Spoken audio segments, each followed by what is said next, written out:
Hello and good morning, everyone. Welcome to this week's incredible, hot off the presses new episode of Breakfast with Boom. And of course, I am your host, Mr. Boomstick XL, and we have some incredible topics to fill your 2 hours this morning. Hopefully, if you are new to the program and you enjoy the banter, that you'll consider subscribing to the channel. Obviously, if you are already subscribed and you are enjoying today's program at some point or another, I would suggest and kindly ask you that you hit the like button. And I do get scolded by many of the veterans of YouTube who tell me I don't ask for it enough. And that's because I trust my listeners to do that for me. And again, it does help this channel grow. But I want to say good morning once again. We have some breaking news that we're going to get right into. Hopefully, people are going to find it interesting enough. At least I certainly do. And I think it's going to be big for the industry. We also have Phil Spencer praising the DualSense controller, and for good reason. And I got to be honest with you, he actually got some slack from some people in the Xbox community. That toxic part that no one really likes to talk about. Now, each of the divisions of gaming have them. We've seen them in Sony, we've seen them in Xbox, and now we've seen them in Nintendo. But the Xbox community that likes to be a little nasty had some choice words for Phil Spencer, and I of course think that they are 100% wrong. We're also going to be talking about how Kojima, according to a rumor, has patched things up with Konami and is spearheading a new PlayStation 5 exclusive in Silent Hill. Now, is it going to be Silent Hills? I don't know, but we will get into that. And if we have time for one more topic, and we just might, we're going to be talking about how the Xbox community might be getting Forza Horizon 5 early in 2021, according to beat reporter Jeff Grub of The Verge. It is The Verge, right? I'm going to make sure I got that right. But yeah, listen, thanks so much for being here. Let's get into the introductions so we can start on these topics. And we're going to start with first our regular panel of superstars. And number one is Crispy Bomb. Crispy, you have been up to your eyeballs in customers. Thankfully, you're chilling. You're off today, and you're just going to talk about video games. How the heck are you? Oh, good to be back, Boom. What is up, chat? Yes, grab your coffee. We got breaking news. It's been a while, I think, since PWB had breaking news, but it used to be a regular thing. Like every time I was on, it was like breaking news. Yes, but yeah, I'm ready to go. I got my coffee. Let's do it. Yeah, well, thanks so much for being here, and we definitely appreciate you taking the time to hang out with us. Next up, you know him as the voice from Breaking Bread with Dread. Please welcome Dreadpool. How the heck are you, my friend? Good morning, everyone. I liked the last intro I did last week, so I'm going to keep going here. I didn't make any bacon, but guess what? I made some Tostino's pizza because I wanted those Call of Duty points. Oh, well, listen, good on you for making Tostino's pizza at 10 o'clock in the morning. You have a cast iron stomach. I had a bowl of Basic 4 because, of course, I am watching my weight. Yeah, thanks so much for being here, Dread. Next up, our resident platinum professional known as BitCloud Gaming. Dude, you've been hard at work grinding away at Demon Souls. I can't even get up to the first boss. How the heck are you? Yes, sir. New Game Plus is kicking my. Whew, you already know, but almost done with it. Almost done, but it's good to be here. Yeah, well, listen, congratulations for having the patience and skill, because, of course, you are much younger than I am, so your skill level is probably much higher. And someone, I believe this is the first time he's making his appearance. He is a part of the Xbox Factor podcast. He is an award-winning artist. Please welcome 3-Bit. What's going on, dude? Good morning, everyone. I've been pretty great. Never done a show this early, but glad to make my first appearance on the Breakfast with Boom show. So hope everyone's doing great. Well, listen, it's great to have you. I appreciate you. You reached out to me late last night, and of course, just literally before I was ready to hit the hay, because I can't stay up like I used to, and I really wanted to play some of Immortals Phoenix Rising, which is amazing, by the way. It looks a lot like Fortnite to some extent, but it plays like a Ubisoft game, which is something I dig. And speaking of Fortnite, we're gonna dive right into the first topic of the night, of the morning. Look, here's the thing. I'm not admittedly a Fortnite player, though I have to say I respect everything Epic Games does with that. They constantly update it. They are constantly making changes to make it better for the player base.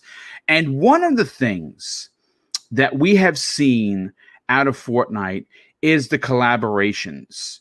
We have seen some of the most incredible characters in movies, in pop culture, in gaming, in sports join Fortnite. I mean, it's almost unprecedented on who they have had join the fight. I mean, look, here's just some of the people that have joined, and some of the IPs that have found their way to Fortnite. Now, besides Marvel and DC, which are just loaded with incredible characters, you've had Star Wars, you've had Disney, you've had the NFL, you've had Stranger Things, Borderlands, John Wick, folks. John Wick has joined the fight.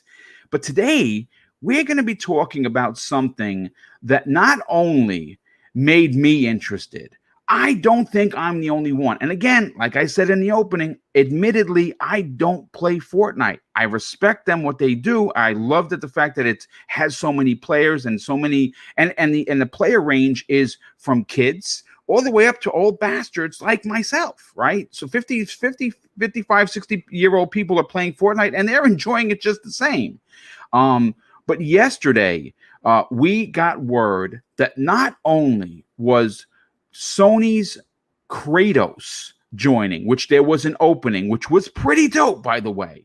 And obviously, Kratos is from God of War, 2018's Game of the Year for many, and he has joined the fight. But the biggest, I think, even a bigger announcement is the fact, and I take nothing away from Kratos because he's one of my favorite Sony characters of all time. But we have word that Master Chief, that's right, Master Chief from the Halo universe, along with the Pelican, along with the Quad, and all of the weapons that you know and love from the Halo universe, will be joining Fortnite, and it's basically official. We've seen leaked screenshots of everything coming to Season 5 with these two characters, and what Epic Games has done is get someone like me who has no interest in the game, right? I respect them for what they do, but it's just kind of not my bag, so to speak. I am not only going to drop down some coin on the PlayStation 5 version to get the Kratos skin. Even though this cross-play, I think you still have to do the seasons, or at least that's how I think it is. And I will be dropping money down to get Master Chief. And on top of Master Chief and Kratos, you're getting the Mandalorian and Baby Yoda. It is just, I mean, when you sit back and you look at something, and someone in the panel mentioned it, and I'll go to them in a second, about how this is very reminiscent of Smash Brothers, right? In a way, because Smash Brothers has characters, of course, from Nintendo, but they also have characters from across many planes of games in the universe, like Street Fighter, like Castlevania. I mean, I could just go on and on about how incredible that game is. But we're talking Fortnite, and we're going to continue to push that envelope.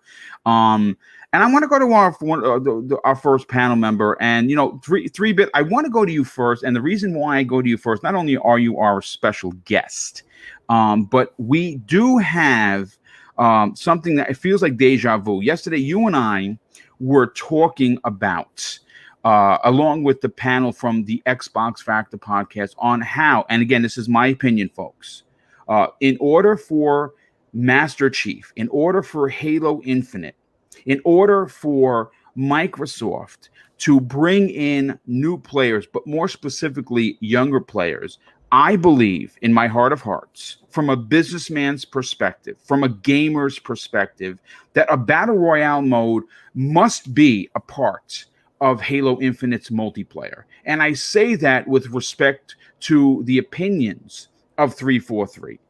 But I think that they are leaving not only money, but fans on the table if they don't, and I hate to use the word cater to the game space. Right now, free to play, multiplayer, PvP, battle royale games are all the rage. And some people don't like them. I'm one of them. I just don't play them. It's not that I don't like them, they're just not my bag. But there are millions and millions of people that will. And in order to get something like Project xCloud to become mainstream usage and getting Xbox into everyone's house one way or another, I think this is the way you do it. But then, of course, live on the air yesterday, breaking news, Master Chief going into Fortnite. 3-bit, for you as a gamer, as an artist, as someone that has seen both sides of the coin, both the business aspect and from a player's point of view, how big of a deal are these characters going into Fortnite? It's a pretty big deal. It also makes me wonder if this was supposed to coincide with the Halo Infinite release and Maybe have like a promotional material so that some of the fans of Fortnite can look at Master Chief and be like, oh, what is he from? So it does make me wonder. But yeah, I was actually playing late last night before I got off, and I was slaughtered by a Kratos who shotgunned me and started doing the Carlton dance on top of my spectated corpse. So that was interesting, and it's a really awesome thing to see. I'm in the same space as Boom, where I'm not really super interested in Fortnite, but you really have to appreciate Epic's collaborations with Marvel, DC, and now Sony and Microsoft, and I think it's just it's just really cool that they are adding these skins, and it's very much sort of reminiscent of Smash Bros. or something of that regard. We have all these amazing characters all in one game. So maybe you're not a fan of Marvel, which is crazy to me, but maybe you're not a fan of Marvel, but you're a fan of Star Wars, and that will appease you. And this is something that definitely appeases me because I'm a huge fan of the Halo series, and I do believe that can bring a huge other side of players to Halo for sure. So yeah, I think it's awesome. Yeah, again, it's one of those collaborations that some people will say, well, you kind of saw that coming. I'm going to be honest with you. I did not. I can see Star Wars. I can see films like John Wick getting a character, getting his likeness put in there because, they're promoting the film. But first of all, to have Halo now, to have Kratos, who has God of War 2 coming out, and they said next year. I don't think that's going to be the case because I don't even know if we're going to get Horizon, Forbidden West because of COVID. I don't see getting God of War for at least to the end of maybe 2022 holiday, if that. And that's just my opinion. But to have Kratos and Master Chief join the fight, it is pretty epic. Let's go to Go to Crispy Bomb. Now, Crispy, listen, for you're a multiplayer kind of a guy, but I don't know, and I actually don't think that Fortnite is your bag. You like the violence and the chainsaw cutting of Gears. That's you're a Gears professional. But for you, looking at this from a business perspective, especially looking at how Microsoft wants to be in the know of everyone that games, right? They want to hit 2 billion gamers in one way or another. Now, they're not going to sell 2 billion Xbox Series X or S's. That is pretty much a guarantee. But one of the biggest aspects of Project xCloud is to reach who? The people that play on their tablets, that play on their phones, and that will easily sit with a little laptop in front of them and play their game. And having that option is big. Getting Master Chief into the world's biggest game potentially could bring in new customers, but more importantly, new players to the Halo franchise, which should see a launch hopefully next year. What are your thoughts on how big of a deal this is for Microsoft? It's for Microsoft, it's a big deal. For Fortnite, they're just they're doing the same thing, just trying to inject new life into, an IP that continues to give them money. And, being free to play, they have to find ways to do it. And here's one of them. I mean, I'm sure everybody's happy about these characters coming in that actually plays the game. For me personally, it's not my thing. Right. I like shooters that you don't build stuff in front of. It's a mechanic that I can't grasp. So, I mean, regardless of this being great for the people that play it or the people that are interested in it and play it once in a while, for me, you can't even put Marcus Phoenix in there, and I'm not going to play it. I'm sorry. It's just it's one of those games that is a very singular thing. Like, it's a battle royale, but there's a lot of other elements that don't make me feel like it's a true battle royale. Now everybody says, I mean, like I'm more of like a PUBG, PUBG is more or less like if you're in the right spot, if you're doing like the right things, you could be at the end circle, and it has nothing to do with imaginary walls coming up out of nowhere. So for me, I could care less, but you have to understand that Halo is a very old franchise at this point compared to many, and even like you look at Kratos. I mean, God of War has been around for so long. For us, these are beloved characters, but for somebody that's like between 13 and younger years old, might not know. So why not throw it in a game that you can play on your fridge? It's quite funny. Like, I mean, you put that there, and then maybe they love, because I mean, it's a natural for Master Chief to be there because it's a shooter, and he is regarded as the king of shooters. I mean, to this day, I think still most people that have grown up like us think of Halo when you think of a first-person shooter. So now you see him in a third-person aspect, and you say, "Wow, like this guy is impressive." You know what I mean? And these kids might gravitate towards that suit and everything else about it. And then you go and say, "Oh wait, well, you're playing that Fortnite on your phone. We got a new game coming out. Hopefully, exactly next year. Yes. It's called Yes. Halo Yes. Infinite." It's called Halo Infinite, and yeah, this guy is the star of that show there. You know what I mean? And these kids, if they don't know, they're gonna find out, because they're gonna be like, "What is this imposing?" He's got the suit on, and children are very easily influenced by what they're seeing, and if they've never played Halo, they've never seen something like that. So I think it's a big deal for Microsoft. I do believe that this was probably going to coincide with Halo Infinite, but why not have it out there? You got it out there for a period of time. I'm glad that they stuck with what they stuck with, because you already made these commitments. If you pulled back now, you'd probably look worse. So just go with it. And you got Master Chief's face out there.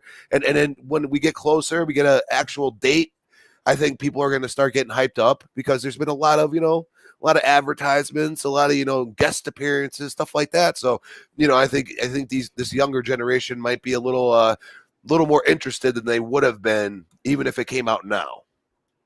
Hey, first of all, great point. Second of all, Joe, welcome to the program. I thought you weren't going to be here. You weren't feeling good, and you got your second wind. Oh, we can't hear you, Joe. We can't hear you. 1 second. Here we go. There he goes. Hey, welcome to the show, Joe. Hey, I don't feel good, but you know what? It is what it is. Show must go on. Well, So I appreciate you being here. And you know something? I'm glad that you're here, because we are talking Kratos, we are talking Master Chief, and we are talking almost deja vu to yesterday's topic that you and I, and of course 3-Bit and the rest of the team at the Xbox Factor podcast on Thursdays at 12 p.m. Eastern Standard Time. We're talking about how we thought, at least I thought, the importance of Halo Infinite potentially having a battle royale mode, not an entire game, just a mode added to what makes Halo great online. And it turns out that we have Kratos and the Mandalorian and Baby Yoda, and of course the mecca of all characters, the Master Chief, joining Fortnite in a very big way. And I say this because someone like me who has no interest in the game, who has only played about 2 to 3 hours in my life of Fortnite, will be dropping money down to get Kratos, will be dropping money down to get Master Chief. My question to you is, how big of a deal from a marketing point of view, because I want you to put your marketing hat on. We know that you're very good at that. And we also know that Halo, we were saying right before you got here, Master Chief, and even Kratos, they're important to us, but they're older characters. And Fortnite is a younger generation. If they could get the people to enjoy these characters, when God of War 2 comes out, you're going to get potentially more sales. But more importantly, when you get Halo Infinite to release next year, and it does in fact have a battle royale mode, we could see new players, more importantly, younger players, come over to Xbox. What are your thoughts? I don't think. Ooh, my dog started barking. I don't know if you could. If that. No, we can't hear it. Thankfully. All right, good. I think it's a big deal more for Fortnite, because what I saw when I was playing last night, almost got a few dubs. I'm still getting the rust off, but it's happening. Is that Fortnite is? I mean, it's part of the mainstream, like ethos at this point. So the one thing that I saw when I bought Kratos last night is he's part of the legendary video game character pack or something like that. And so when I'm thinking of in Fortnite's case, they're very much trying to Super Smash Brothers. My God, that's what 3-Bit said. Oh, really? Yo, what up? Yeah, they're very much trying to do that. They like, no doubt we're going to see Master Chief either at the Game Awards or literally announced on Monday. There's no doubt that we might even get a Nintendo character, but they won't allow Mario to hold a gun. Sadly, how amazing that would be! That would be kind of dope. But you could get Link in there. You could get Link in there. I'm thinking the rumor on the street is Samus, because it's the 30th anniversary. Oh, that's so smart, dude! Wow. Yeah. So and I could get it. She has a hand cannon, so that's pretty much a gun. So who knows if we could get Nintendo on board, but it would be poetic if they did. So on Fortnite's case, it's shown that they can market anything. Like the first game I think they've actually marketed was Borderlands 3. Yes. So you're just seeing them kind of reach out and even do even more marketing. This the Fortnite at this point is just a marketing machine. It is. Indeed. So they're getting you with all the nostalgia. They got you with Ghostbusters, Marvel, now the Mando, and so I'm excited to see what other characters they have in the future. But as it's what I'm excited to see from the Master Chief, it's something what Crispy Bomb spoke to. So I'll just add to it is, a gaming legend. That's what the category is called. Like Master Chief is a gaming legend, but he is old. And the one thing that we're all scared of is with a franchise getting old, and we're always worried about it stagnating and it kind of fading in relevance. And so, how do you combat that? Well, you put him in the most popular IP right now, that is Fortnite. And it is crazy to see people playing on Nintendo Switch and then also at the same time playing as Kratos on Fortnite. Yes. Some person's like, I feel like I'm breaking the law. I was trying to get there. I love it. That's great. Yeah. You know what this calls for? Listen, I understand we all have our preferences, right? Sure. I prefer Xbox first. You prefer PlayStation first. Yeah, and you know what? That's okay. What's great, what's fantastic to see is exactly what you just painted the picture. And I actually put a tweet out this. I said, in what freaking universe can we have John Wick running with Batman and have Kratos and the Master Chief? Oh, and by the way, Baby Yoda in tow in the same game, all laughing and having a good time. Listen, again, I understand Fortnite. And again, I admittedly, it's not my thing. but I will be dropping coin down to get these legends. I will be throwing my hat in the ring. I will suck like Joe. I'm going to get executed, no problem. It's fine. But you know something? All of these characters in one game, cross-play across different platforms, it's almost something of magic. It's like something that if you talked about this 10 years ago, they would have committed you. Oh, yeah. Now, that said, if you want Kratos, y'all, you got to get him today, and then he goes away. So okay, I'm heading over to go get my Kratos as soon as the show is done. Damn, we still have enough time. There's also what a lot of people have been talking about this as well. So Kratos has like the gold armor set from the game as well that you get. You unlock it if you're playing on a PlayStation 5. Okay. So I'm wondering to see. Get that phone. Don't worry, I'll vamp for you. I'm curious to see if the Master Chief will have something similar, like, hey, you get like the grapple hook like attachment, or like a bubble cosmetic or something. Yeah, like the bubble shield or something, like with the if you're playing on the Xbox Series X. I'm curious to see if they do anything like that.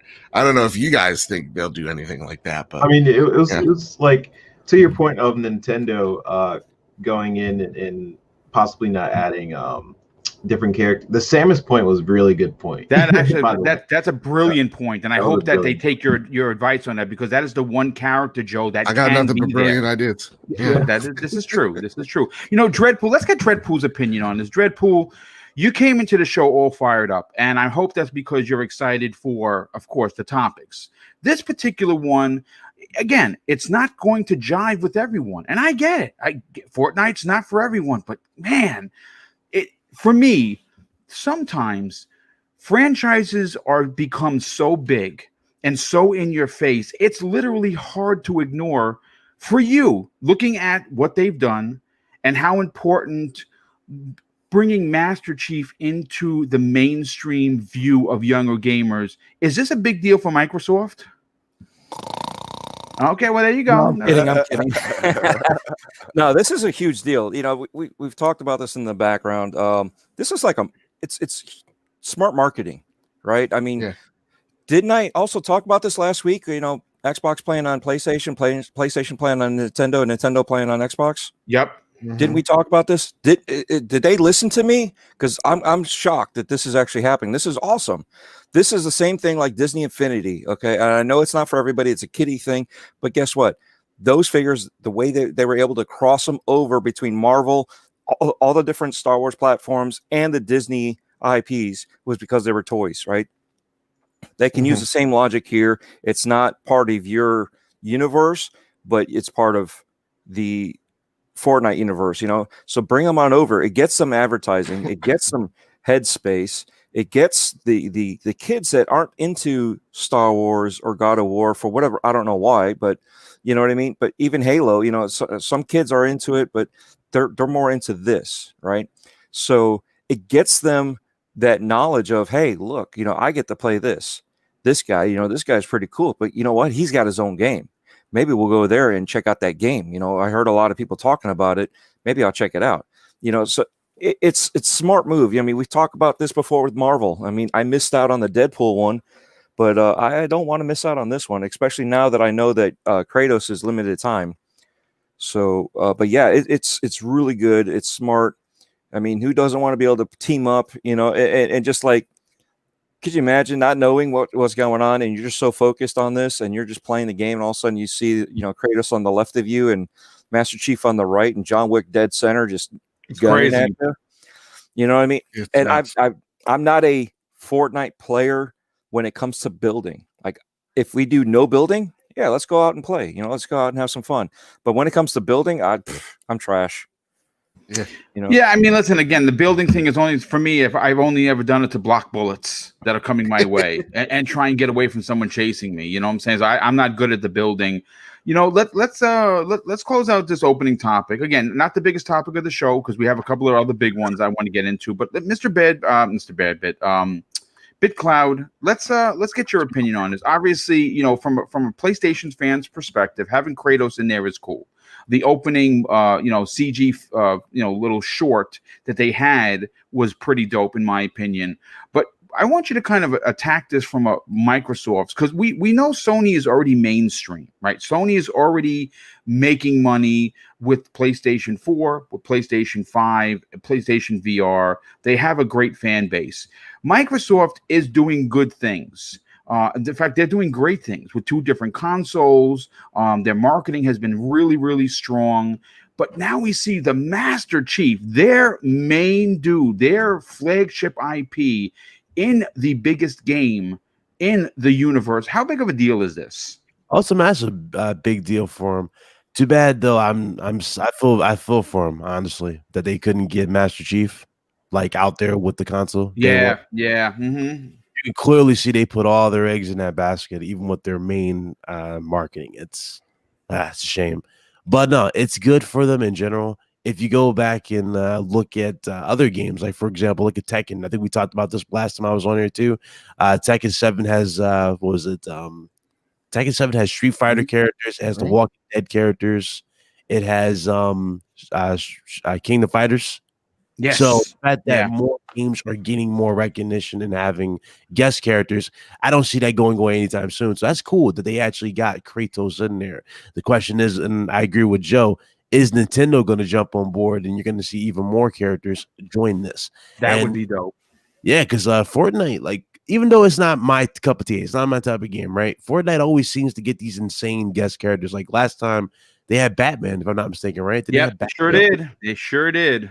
So, I mean, people buy into this stuff. So, I mean, hey, they're going to continue to do, I guess, the best they can do. When it comes to Master Chief, though, I ain't gonna lie, that will be a big deal. And the same thing would be said for Samus if they can get him as well. Yeah. Oh, that would be if they can get Samus and have the trifecta, in my opinion, of Samus, who is an epic character, Master Chief and Kratos in Fortnite at the same time. It's just it's stuff of legends, folks. It is stuff of legends. Their balancing is really, really good because didn't they have also Thanos in the game too from the MCU? Yes, they had Thanos. Oh yeah. They had Thanos. They had Galactus. Yes, the Galactus event had 15 million players concurrently, which means there was 15 million people at like 1 o'clock that day playing this event. People skipped work to play this event. Dude, that's crazy. So Battle Royale is not popular, right? Exactly. Yeah, dude, it's so dead. It's a dying breed. It's a dying breed. It's popular, but I think I don't know. I just think Fortnite's untouched when it comes to it, right? Like you always see these games have their own variant. It's never as big as what Fortnite does. Even with like that event they did with the black hole. Remember that? Like, it was like a black hole in the sky. Yeah, everybody just showed up for it. I mean, they know what they're doing. So yeah, it's pretty impressive what they've been up to and how they've figured out. I mean, they've kept this game relevant. Obviously with the updates that they do, right? They do a tremendous amount of updates, but on top of that, just keeping pop culture at the forefront on top of very, very solid play mechanics. It's pretty freaking impressive, but I want to move on to a big topic, and I hope everyone enjoyed the opening salvo for today's show. But I want to catch up on some of the outstanding super chats. We've had a big one just pop in. First of all, Smitty Smith, a very generous friend of the show, he drops an outstanding and very generous $5 super chat and says, "Thank you for bringing us another fantastic episode of Breakfast with Boom, the Book of X." Well, thank you, brother. Certainly appreciate the generosity as always, and I'm glad you are enjoying the program. Doggy Dog, another generous friend of the show, he drops a $2 super chat and says, "Thanks for all you do, Boom. You're awesome." Will do. Thank you so much, brother. And you are awesome as well, because without people to listen like yourself, like Smitty and so many others, there's no show. So thank you so much for that. Kasi 1300, another generous friend of the show, he drops an outstanding $5 super chat and says, "Finally got into the live. Love the shows. Hope everyone is good." Well, thank you, Kasi. Hopefully you are doing well as well. East Texas Alex drops a very generous $5 super chat. Alex, I hope that you're well. He says this: "Good morning, everyone. Happy Friday. Indeed, happy Friday. Thank you, Boom, for all of the great work and positive news you bring the community. Cyberpunk is almost here." Yes, folks, Cyberpunk is only 6 days away. That is pretty crazy. And I have the collector's edition, which I don't know if I'm going to do an unboxing. I probably might, though. I think that's one you have to unbox. We also have Kasi. Oh, Kasi 1300 drops an additional very generous $2 super chat and says Epic accounts didn't allow Xbox and PS to link. That's weird. But we will definitely check that out. And the big bomb today is from someone that recently got his Series X and he's enjoying it. And I want to thank him for his ridiculous generosity. And he does it once again with an outstanding $50 super chat. Says, my son can't wait. He loves Fortnite. And I introduced him to Halo and he played and beat all 5 by himself. Oh, dude, that's awesome. He says, thank you for all that you do and the great panel. And you keep bringing good job. Keep up the good work and happy holidays to everyone. Well, dude, thank you so much. I definitely appreciate the very generous super chat. But here's one of the topics that I think is going to be a very diversive one. And it involves both PlayStation and Xbox. And, when talking about controllers in the modern era of gaming, Nintendo has always kind of done things differently. They've always walked to their own beat of their own drum. And Microsoft, when they first started out, they had the Duke, which was a massive controller. I happen to like it because I got big mitts, but for most people, it was gross. Same here. And of course, during the OG Xbox, they came out with this with the S version, which was a more streamlined version. Actually, the start of the perfect controller, known as the Xbox One controller. Now that depends on who you ask. I mean, everyone has their preferences. But, we can't forget Sony. Now, in 1995, Sony released the PlayStation 1 here in the U.S., and it was the first time players used a side-by-side analog stick design. And, of course, we've seen iterations all the way back to the PlayStation 2, where they added rumble. The PlayStation 3 had in my opinion, the worst design with the somehow angled triggers. I don't know what they were thinking when they did that. The delegation just chimed in. They say, "Do not dare speak of what shall not be named," and they allowed me to say it just once. Please do not mention the 6-axis or the DualShock 3. Okay, well, I'm glad you mentioned this. At least I won't get a lawsuit in the mail. So thank you for that. And of course, the PlayStation 4 version of the DualShock was a much better controller. A little lighter, but they added something that was revolutionary. One that I think that we've seen Nintendo copy, and we've also seen, of course, Microsoft follow suit and copy, and that is the share button. And the share button is to share your game media. And of course, in the social media aspect of the world that we live in, everybody wants to show their favorite clips and their still pictures of their said favorite game.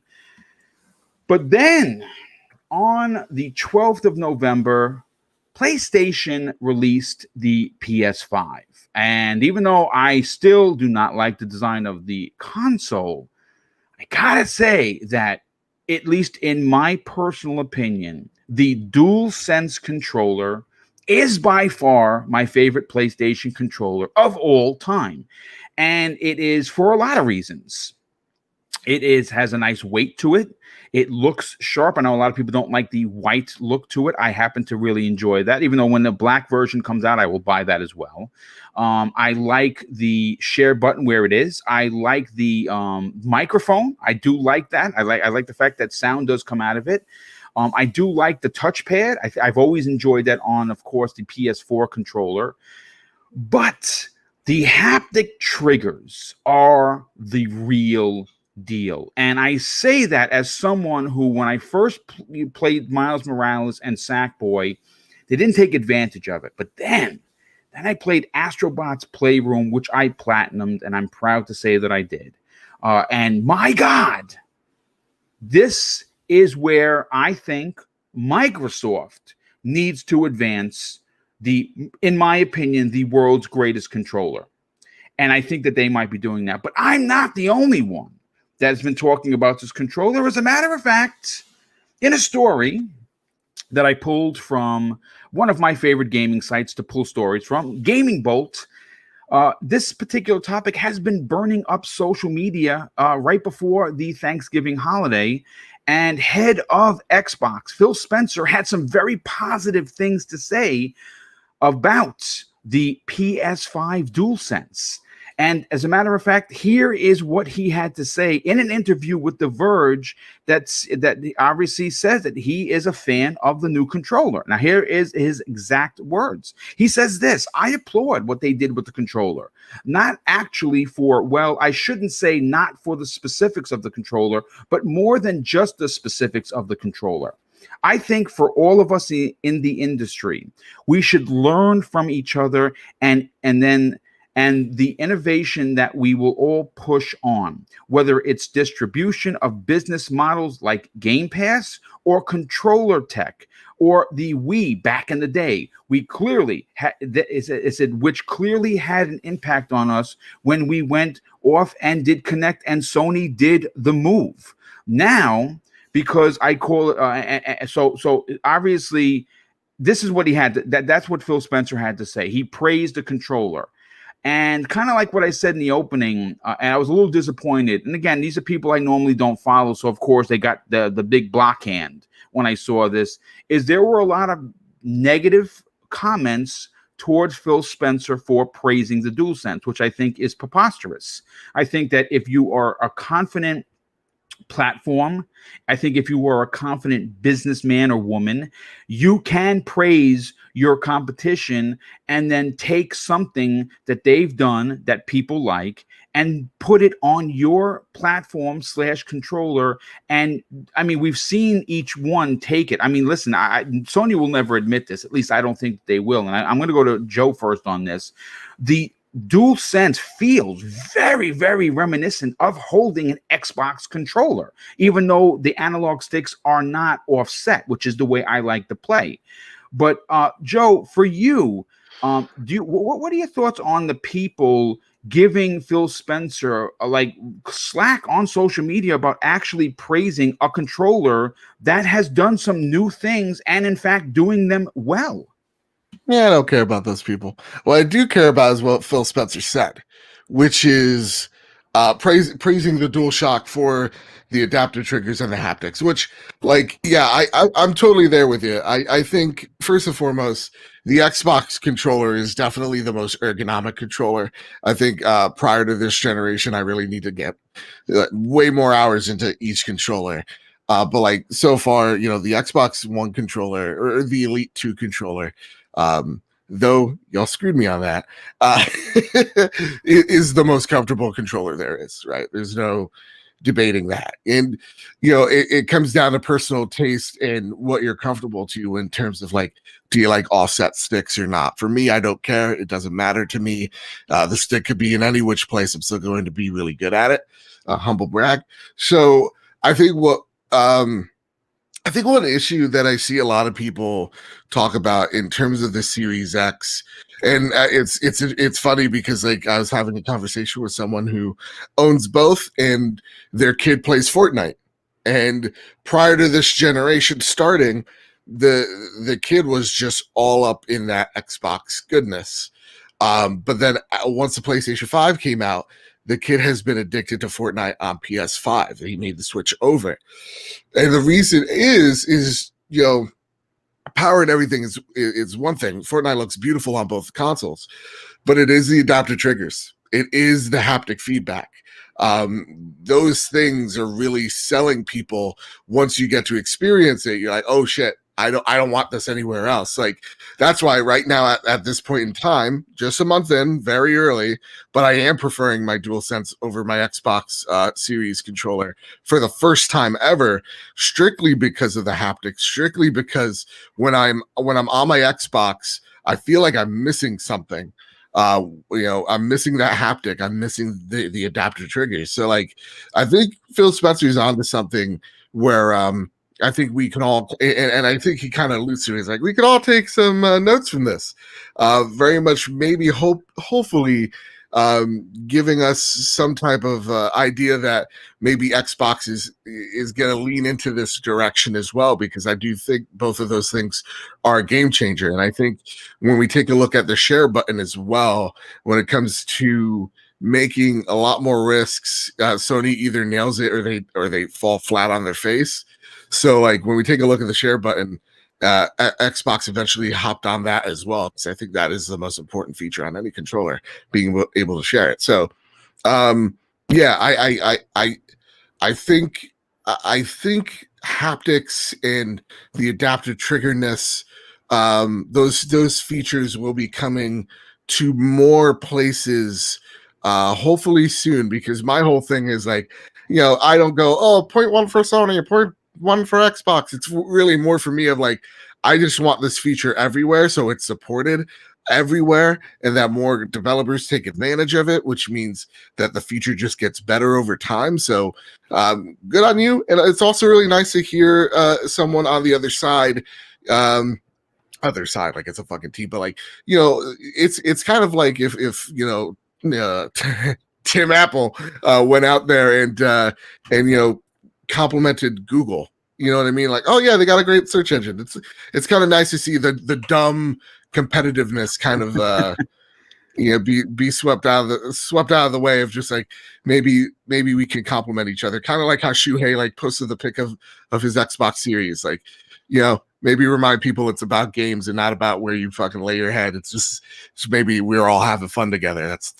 That should be the main gist of it, Yeah, no, I absolutely agree. You know something? I mean, listen, there's a lot to like from both controllers. I don't understand why people have a problem admitting that. I think it's perfectly okay to say that you like both controllers. I happen to enjoy both controllers equally, surprisingly enough, and a lot of that has to do with something that is new to gaming. That we've seen, iterations of it over the years, but the haptic triggers, they're the real deal. And I really hope that Microsoft, I know that a good friend of the show, oh my God, his name escapes me, Kirby Zero Louise had said something in one of our chats a couple of weeks ago that Microsoft had a patent for haptic triggers since 2018. And then he suggested that they didn't go with it maybe because of its durability. Now I don't know if that's true or not. Yeah. So in response to that, companies make these patents all the time. They like, I wouldn't be surprised if Xbox has this technology already. I mean, like you have it on your phone when you have the double click on your phone, that's a haptic feedback. So like, even like when Steve Jobs talked about iPhone and iPad, he had an iPad in I think like 2003. So like this technology is always laid around. It's just actually when they implement it and how they implement it. Yeah, Xbox controllers, they already have haptic triggers. Yep. Or impulse triggers, I think it's called. Impulse, yes. And yes. Not a lot of games use it. That's the problem. Yeah, I mean, look, I like I said, for someone who is in love with the Aloy character, with that world that Horizon Zero Dawn was brought to us in, I believe it was 2017. I am looking forward to seeing what that developer does with more specifically her bow for the Forbidden West, which is, again, supposedly going to release next year. And I think that it's safe to assume that most first-party games from Sony will take advantage. It's going to be interesting to see if some third-party big big games take advantage of it. I don't know if that's going to be the case. I hope it does for people who are going to specifically play on a PS5.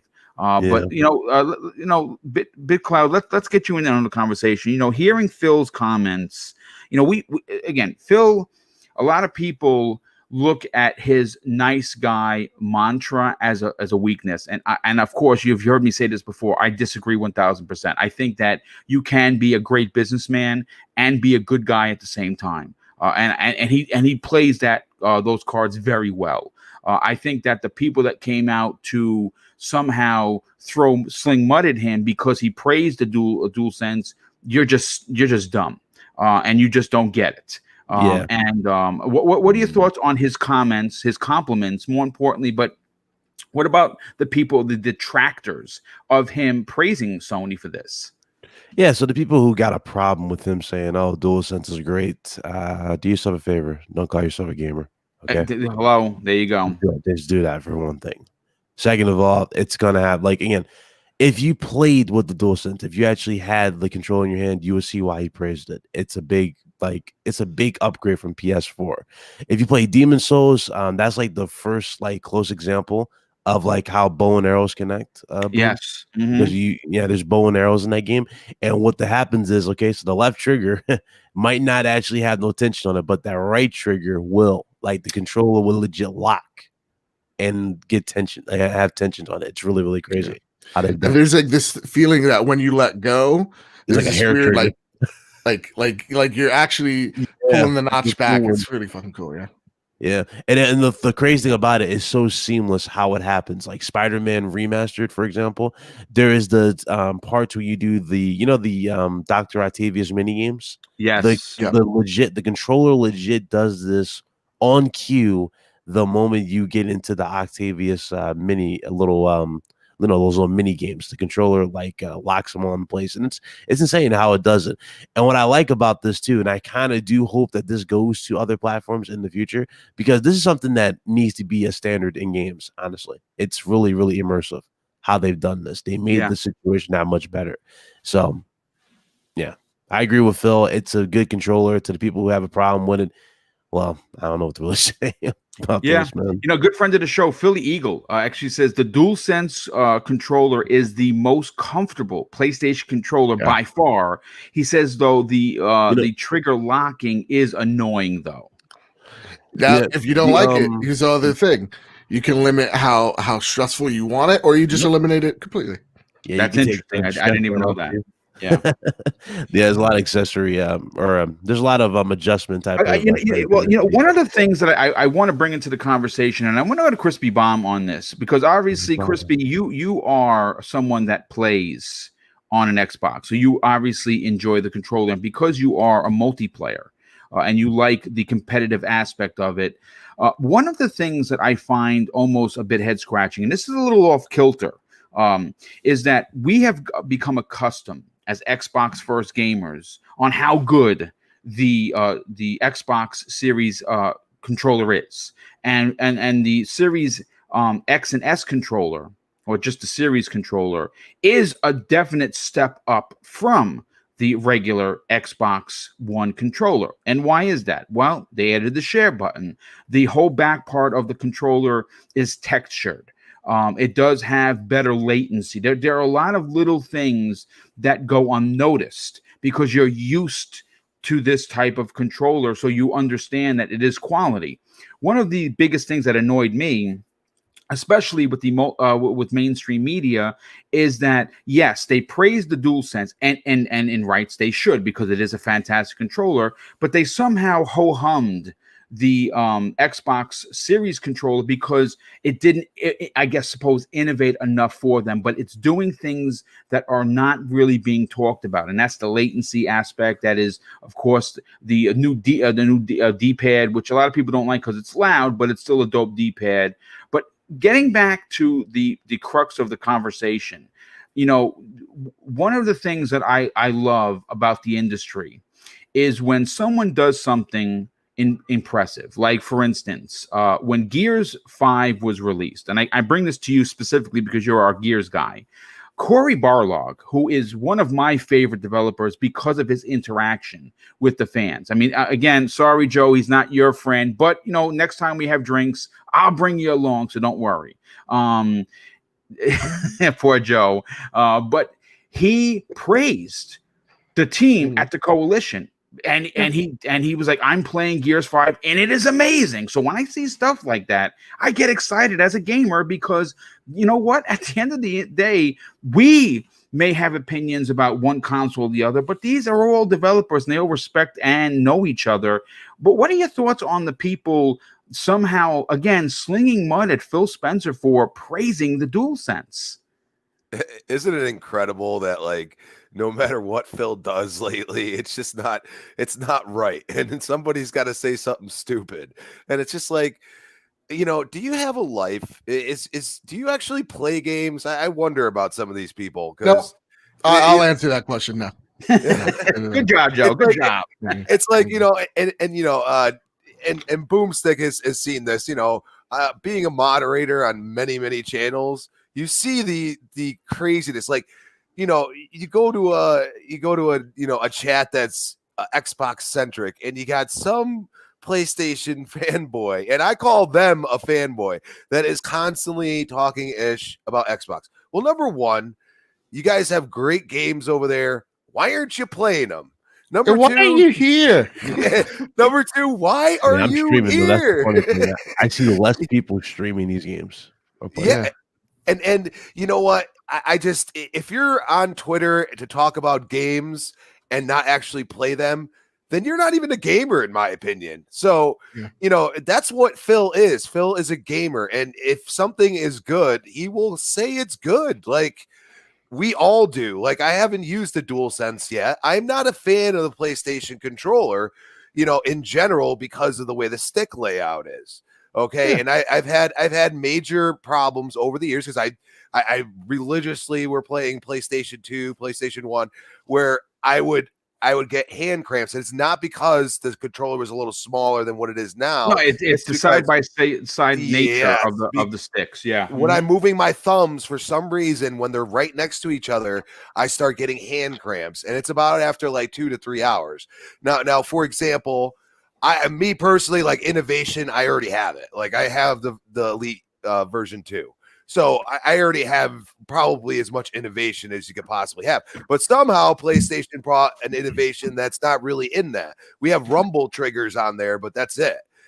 So they brought something in there that is different. Now, me personally, if I was both of these companies, I would have thought about putting 2 paddles on the back to give everybody that experience that hasn't had it yet, because those paddles really come into play especially when you're playing competitive games at this point. Yeah.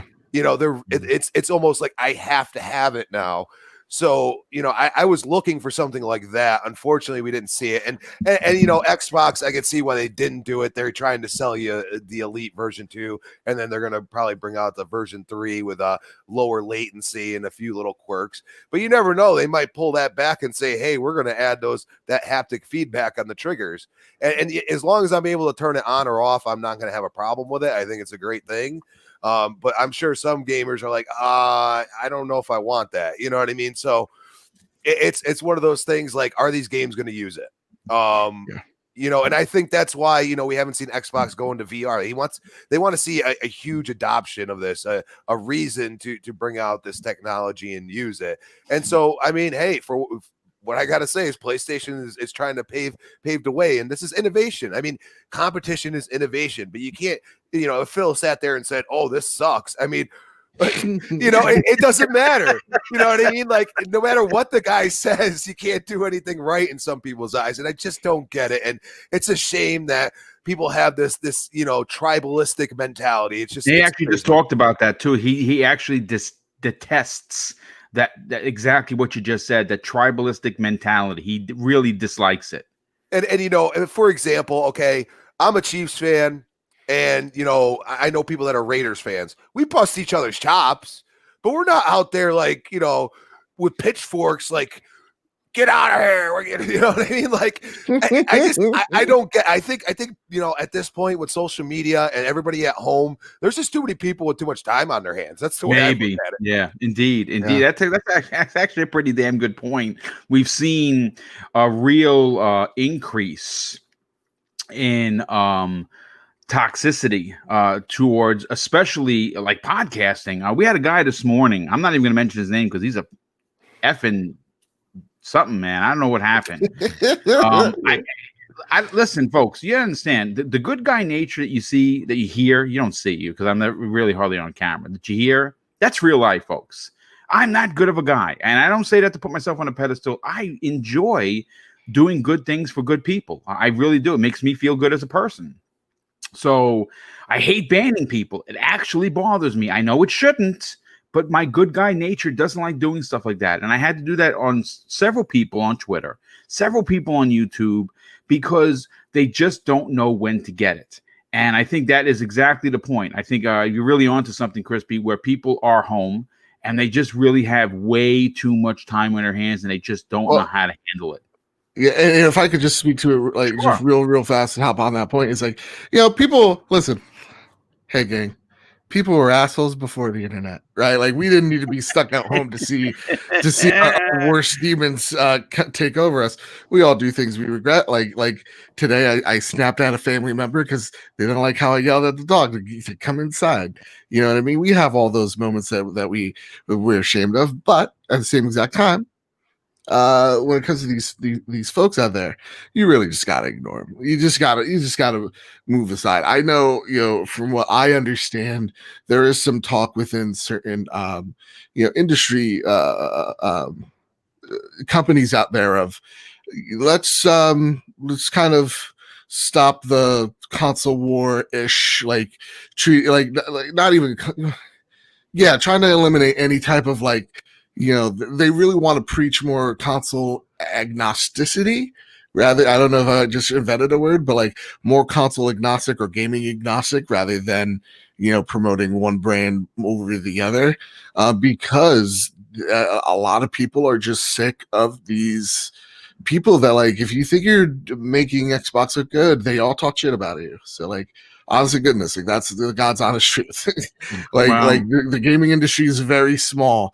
They see those comments and even if you're like an Xbox fanboy or a Sony fanboy, those companies probably have you blocked if you're toxic. And so you're not doing anyone favors, not even yourself. I agree. So I definitely appreciate that. Adding to the banter, Dreadpool, for you, we know that Phil Spencer loves Xbox, and he saved it. People can talk all they want. He literally saved Xbox. With that said, though, he praises the DualSense because as a gamer, he appreciates the advancements in technology that Sony has brought to the table with their new controller. Are you surprised by the reception that he received by some gamers on the Xbox community? No, not surprised at all. People, I've said it before, people love to hate on Microsoft, and it's transitioned down to the Xbox. They just love to hate it for whatever reason. It's like a lifestyle. It's not even a game anymore. It's a lifestyle for these people. There's no other life for them, And the thing is, Phil is a gamer through and through, just like we all are. Mm-hmm. I mean, you, me, Boom, we grew up. I know the other guys haven't really had the arcade. Yeah. Oh man, I remember. Well, when you didn't have a console, but you had an arcade, mm-hmm. there was a difference. You know what I mean? So when you grow up like that, and there wasn't, you had a preferred console because that was the console you only had. You know what I mean? Mm-hmm. And then you always went to your friend's house because they got the other console, and they came into your house because of that. You know what I mean? So you guys were gamers. You're friends. You might diss each other a little bit. Like, I got Mario, but I got Sonic. But you still were friends. You could walk away. With a disagreement, but still walk away, and you're right back over next door the next day, and playing. You know what I mean? It didn't matter, and that's the way we should be. Phil, he's the nice guy, right? But don't you forget that, when you speak softly, you carry a large stick. Exactly. Yes, I talk about that all the time. When it comes to business, I mean, look at where they're at now because he was given something that was falling apart. But at the same time, he grew up gaming. He was in all this tech.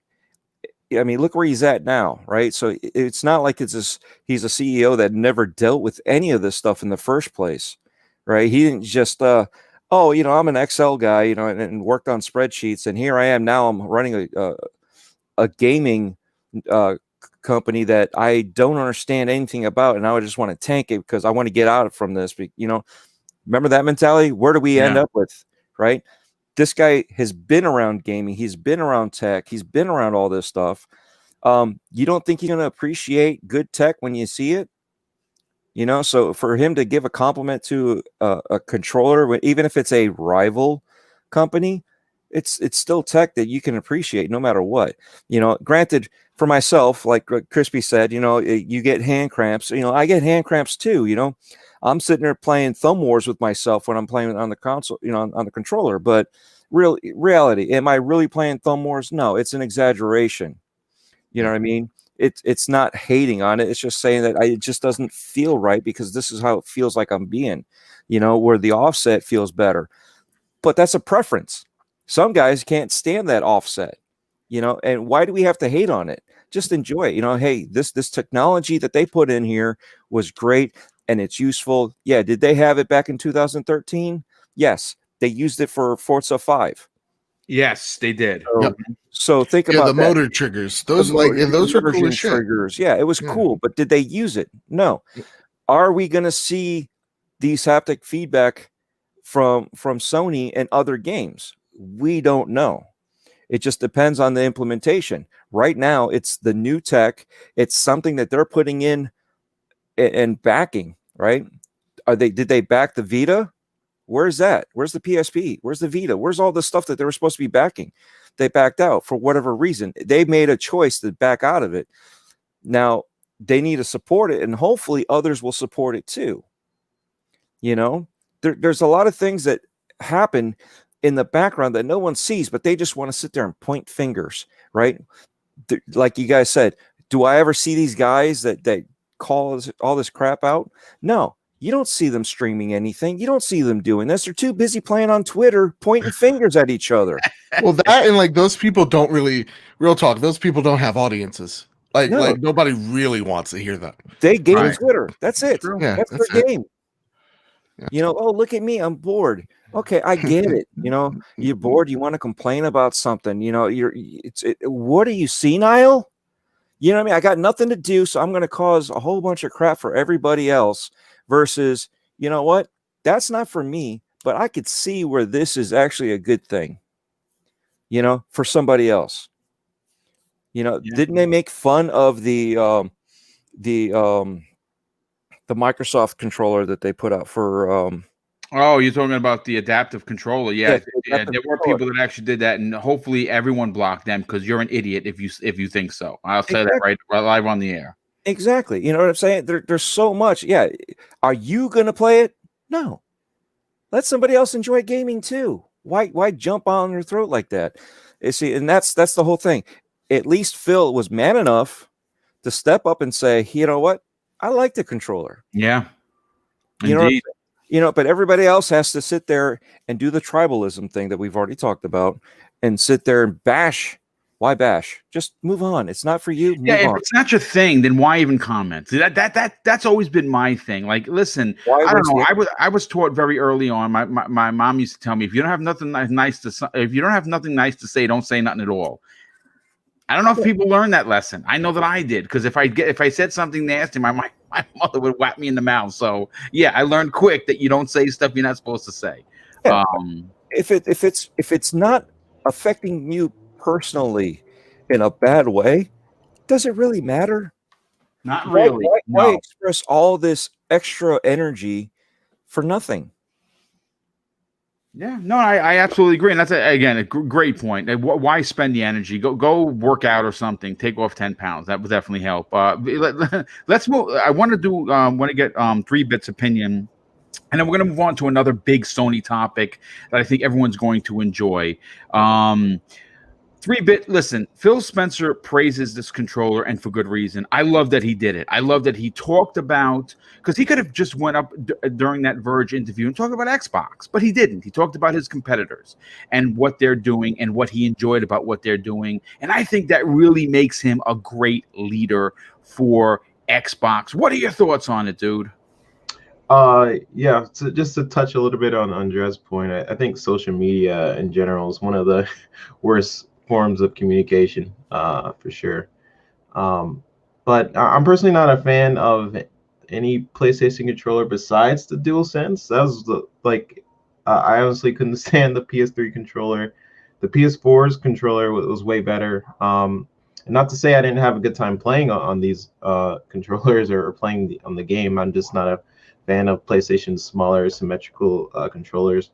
And in my opinion, it's the best controller Sony has made so far. I really like the DualSense. It's a great evolution from its predecessors, and I'm really impressed with the haptics. And people are getting really angry and salty over Phil's comments. I saw that too about the DualSense. And just really hardens the small fanboy view some people have. And it's fine to prefer a system over the other, but I'd say to people to try to separate what is actually relevant. And Phil Spencer in general is just a fan of gaming, and people have to realize that these companies are borrowing off of each other all the time. Xbox and PlayStation are communicating with each other quite frequently. For example, Sony just made a deal with Microsoft to use their Azure cloud services for the PS5 to improve their network stability. These companies don't care that you're defending their box like on Twitter, So just to point out one situation where you say Microsoft is stealing from Sony is hypocritical, because you'd be ignoring the fact that these companies are constantly being inspired by each other, or the fact that Sony's inspiration for the DualSense seems influenced by the Xbox controller, yes, indeed. And you'd also be ignoring the fact that the Sony trophy system is inspired by the Xbox achievement system from the 360 era. So you want to that's just just basically the fans on Twitter, just the little Twitter fingers. And very little Twitter fingers. I like thinking of a person with very small, maybe Barbie-like hands. That's kind of what I love it. Yeah, and to me, I feel what the Xbox brand to me is right now. The Xbox brand to me means accessibility and the ease of access playing these games. And with that being said, with these companies borrowing off of each other, the Xbox did have the haptic feedback features. So maybe for the Elite Series 3, they could add some inspiration from the DualSense, which would be kind of cool. And I really do hope, my initial hope is, I do really hope that these developers actually end up using the haptic features in the future, like they do in Astrobot, right? And historically, those features are supported near launch and die down over time. Like the Xbox had the triggers, like he was saying, for Forza Horizon, then it was nothing else. So I'm hoping by Sony pushing these features, it'll inspire Microsoft to do the same. And then on top of that, I hope developers support it, because it all comes down to developers. Question for you, 3-bit. Since you're a developer, you know this. The one thing I've heard, I just want to know if there's truth to it, is Sony incentivizes people or certain devs to use that. For example, Call of Duty uses it really well. So like they'll actually incentivize it by cutting you a bigger check, saying, well, you know what, if you do this, we'll alleviate some of the budget costs here in X, Y, or Z. Is that more accurate as well? Yeah, I think that can be compared to sort of like dev kits in general, right? Yeah. Like you'll get a PlayStation dev kit, and then you get an Xbox dev kit. You're targeting different things for sure. And then both companies are giving you the support they need, essentially, especially bigger companies, right? So I know Sony is for sure talking to these companies like, hey, I'm going to give you the support with this dev kit on how to properly do these rumble functions for the haptic feedback and all this different stuff. So they're for sure talking to each other, but it's all about if the developer sees it, it's worth it. Because at the end of the day, it's sort of like when they first announced that the new features with the UI of the PlayStation 5, where you can have the videos, right, for the achievements to figure out if you can actually pass this part, like on a level that requires like a whole other level of developers and QA and having developers spend time outside of the development to just focus on that, you know? So I sort of put it in that category where yes, it's very cool that these developers can do all these rumble functions, or that with the achievements that you can get or trophies that you can get on the Sony, you can have like a video that shows you how to do that certain section. But how important is that to the development, and and is it worth it? So that's where I'm worried that developers won't see it, where it's not worth it, because they're already spending thousands of hours on making the game optimized. And it really comes down to making it the standard for both Xbox and PlayStation, because once it becomes the standard, then awesome, both companies will do it, you know. So all right, awesome. Thank you for shedding the light.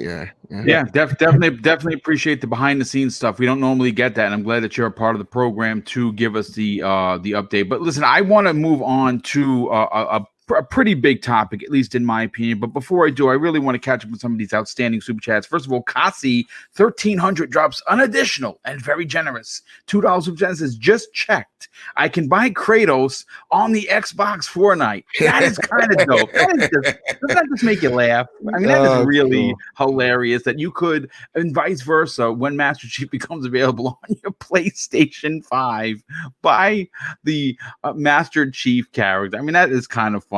Eagles fan 76, a very generous friend of the show, he drops a $10 super chat and says, being an Xbox gamer, I never had the want to hold the DualShock. Once I held the DualSense, it felt natural. But to get even more support for haptics, we need Xbox to adapt it. Then third party, he says, then third party will most likely support it. So hopefully Microsoft does potentially bring haptic triggers. Now, I don't know if you want to lock that behind an Elite controller. I'd like to see that come to all of their controllers, specifically the Elite, because the Elite 3.0, I would imagine, is something they're working on. But I don't want to see that feature locked behind just the Elite, because those Elites are expensive. And I think that I don't know if they can add them through an update, to the controllers. Can they add haptic? I don't know. I don't. Yeah. I'm not. It would have to be like a hardware update. Okay, probably it would like be new. Yeah, you probably new controllers. Like okay, so it would be new controllers. Yeah, okay. Bando Fox, generous friend of the show, he drops an outstanding $2 super chat and says, Xbox and Sony should make a console together. My God, I don't know if that would ever happen, but that would be kind of dope if they did. Bando Fox dropped another outstanding $2 super chat. Says, out delivering Xboxes with no day off since Thanksgiving. Oh, dude, I'm sorry to hear that, but I mean, take a break. At least take some time for gaming. But thank you for listening to the show, Bando. Eagles fan 76 drops an additional and very generous $5 super chat and says, these D-bags, you check their Twitter, half them don't even have don't own one of the consoles. No pictures showing nothing but trash. Certified trolls. Yeah, that's why you just block and you keep it moving.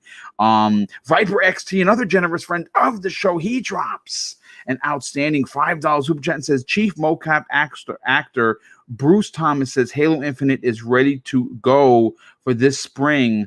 Really? Yeah. Well, usually mocap is done kind of midway through 3-bit. You can help us out here. Development. So like mocaps, usually they're done. Yeah, relatively early, I would imagine. Yeah, I'd say early to midway. Midway, if maybe they reshoots, additional reshoots and stuff like that. But pretty early in development. Every game has a different pipeline for sure, and how they decide to structure things. But yeah. Well, that's going to be very interesting to see if they do release it, because listen, I think that it's safe to say that the perfect way to bring in Master Chief would be on the 15th of November, which would make the 20th anniversary.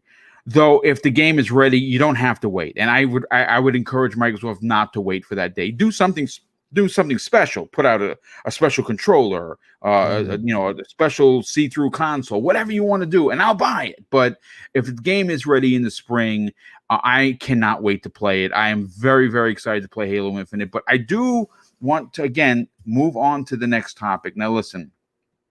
And again, this is keeping Sony PlayStation 5 in the conversation. In a story that I pulled from comicbook.com, another place that I enjoy going and not only reading the article, but pulling for these shows, they are reporting that Metal Gear creator Hideo Kojima is not only working with Sony once again, but his involvement with Sony is to bring a huge PS5 exclusive back from the dead. And of course, that is pun intended. And I'm talking about Silent Hills, potentially. Now, why this is a bit hard to swallow, at least for me, for someone who has been covering the Hideo Kojima situation since the 2015 Game Awards, where he was literally ordered while under contract not to attend Jeff Keighley's yearly event. And of course, Keighley was very emotional. I gave him a lot of credit for that. They are very good friends. Both Kojima and Konami walked away. Not even they weren't frenemies. They were definitely had a tremendous amount of hatred towards each other for obvious reasons. But what's interesting, and according to this report, is that supposedly both Kojima and Konami have mended their fences and their relationship.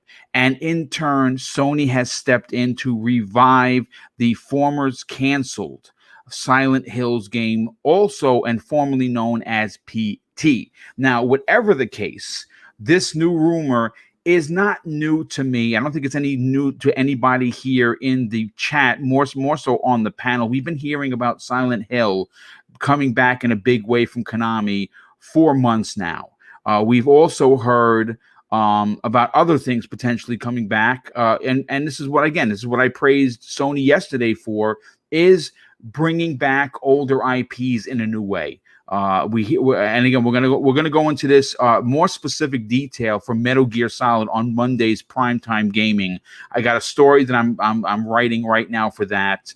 BitCloud, you and I have been giddily waiting the announcement of Resistance remake, or whether that's a trilogy or just the first one.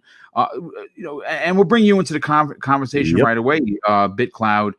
Listen, I'm at the point where exclusives don't matter to me, simply because I proudly support all consoles. Now, I get it. A lot of people don't like PlayStation. A lot of people don't like Xbox. Most people are like Nintendo, too kiddie for me. But I support all three brands. So when a game comes out and it's specifically an exclusive, I just go and I buy. There's no questions asked. I don't wait for a year exclusivity or 6 months. I just go out and buy it because I want to play the game. Silent Hill is a franchise that has a long history of terror, and I think that Kojima is a great storyteller. I think that eventually he wants to make his way to movies, which would work great. But I'm very interested to see his form of terror that he could bring to Silent Hill. What are your thoughts on this biggest and newest rumor for the collaboration between, I can't believe I'm saying this, Kojima and Konami, and of course teaming up with Sony to bring the PlayStation 5 potentially a new horror title? I mean, when there's money on the table, Sony is known for legit going all out. Yes, they are indeed. So I do believe something is happening behind the scenes. Now, as far as it being Konami and Kojima patching things up, we'll see, because that was a big deal. That was a big deal. It was. Yeah, they legit killed his baby with Metal Gear. What was it? Survive is what it's called. Yes, it was awful. Yeah, so I mean, we'll see. But as far as way Sony's going about things, like if you play Demon Souls, you hear Rex from Metal Gear Solids. And one of the Yeah, you know what? I couldn't tell you because I suck at that game. I didn't even get to the first boss. Yeah, so they're really doing everything. And again, even going back as Resistance, like Resistance was being like teased left and right before the yes, it sure PS5 even was. released. Like Insomniac legit released every single thing they could. They were even like giving you courses of old guns. Like, hey, do you guys remember the boomerang? Do you guys remember the auger? Did you know it did this? And then as soon as the console launches, what do? They go quiet. I'm like, it's a little awkward for you to go quiet now that the system is launched. Yeah. So it's like, I see this stuff definitely happening in the future, and I would not be surprised if this game is being made and this is going to be like one of those surprise announcements.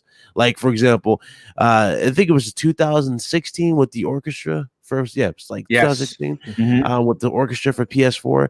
Remember how like everybody was talking about Crash Bandicoot since the release of the PlayStation 4 back in 2013? Everybody was okay. Crash Bandicoot might happen this year, and Sony kept teasing at it. You had certain Sony executives wearing the T-shirt. You had others websites showing off Crash. And then what happened at the orchestra? They finally revealed Crash. So it's like I do see something happening behind the scene, and it could very well happen very sooner than we think. So that's where I'm at with it. Yeah, and if it does, it's great because obviously, I don't know if it's going to be a revival of Silent Hills. I don't know if the Walking Dead star is going to make a reappearance in this game. I mean, they all work together well, so I could imagine. Yeah. He and Hideo Kojima have a really good relationship. Like that's why he really is a big fan of Hideo Kojima. That's why he did, the Death Stranding. He really just likes video games. Like Norman Reedus is an avid gamer, so I know he's down to come back to play, or to come back and attempt to play the character that never even got off the ground at that time. So I'm pretty sure you would want to do that character. It just the thing is though, right? There's so many games being made, and on top of all that, horror games, I mean, aside from the whole Resident Evil series, we haven't had a standout. Yeah, we haven't had a standout game since Dead Space, if you really think about it. Yeah, that's the truth. I'd love to see, again, Silent Hill. Back in the days, there were a lot of folks that chose one or the other. Yep. I mean, just like the consoles. I play Resident Evil, you play Silent Hill. Boo for you. Oh, I think that with the revival of Resident Evil 2, or more so Resident Evil 7, but seeing Resident Evil 2 and Resident Evil 3 remakes do so well for Capcom, I think Konami has an opportunity. And again, I don't think they're ever going to be the Konami that I know and grew up with, but to let Sony take the reins of an IP like Silent Hill and bring it back in a big way, I think that would be fantastic for the fan base. Everybody wins. Yeah, everybody wins. I mean, you got indeed, everybody wins. Yes, right. Yeah. You got Resident Evil Village. Everybody's hyped for that, and now you have something else to look forward to in the future. And plus, we haven't heard anything about Dying Light 2 now, have we, guys? Dying Light 2 kind of went off the radar after they postponed it to the next gen. So, hey.